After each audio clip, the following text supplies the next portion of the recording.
Hi there, it's Elaine Fraze, Farm Family Coach, coming to you from my front patio.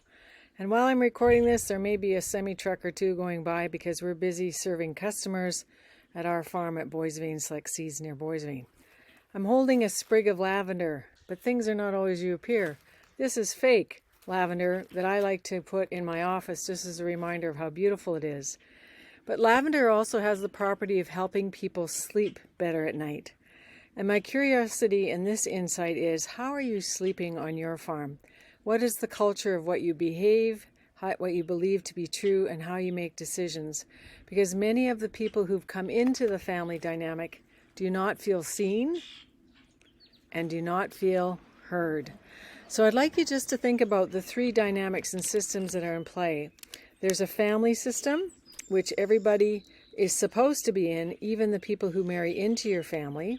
There's the management system, which many of you want to be in, but maybe you've come back from college and 10 years has whizzed by and you're still a glorified employee and you don't get to make a whole lot of decisions, or you do, but they also get overridden by the person who is the owner. So you have a family system, a management system, and the ownership or the equity of the farm. So I'm curious, as an in-law, as a successor, as a person born into that family, which circles do you fit into? A long time ago, Megan McKenzie and I wrote a book in 2014 called Farming's In-Law Factor, How to Have More Harmony and Less Conflict on Family Farms. And you'll notice on the cover that there's a brown egg. Hashtag I am the brown egg. And a young woman said that to me once, and it always stuck with me, and I was very sad for her because she said, Elaine, no matter what I try to do on this farm, it doesn't feel like I'm important. They don't want to hear my opinions, and they don't even value my agronomy degree. Seriously? So what I'd like to do is encourage you to think about what you are valued for and how are you valuing the other members on your farm team.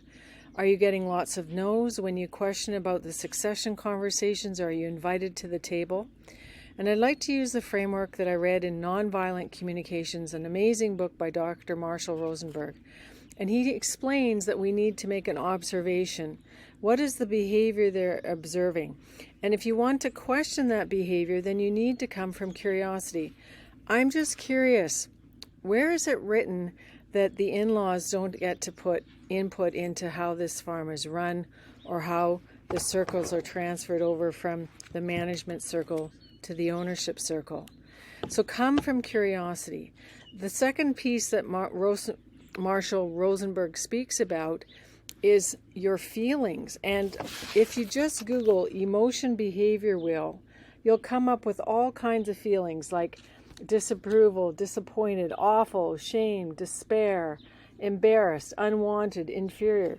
So just Google the emotional behavior wheel and print it off and start talking about your feelings beyond I'm mad, sad, or glad. Now, many of you are in a rock and a hard place, especially if you're the son-in-law or daughter-in-law listening to this, your spouse is farming with you, and you're the one who's connected to the family of origin. You want to keep your parents happy? Yes. You also want to stay married? Absolutely. And so that's the conflict in family farms that we have to create solutions for. What are you observing in the behavior? Come from curiosity.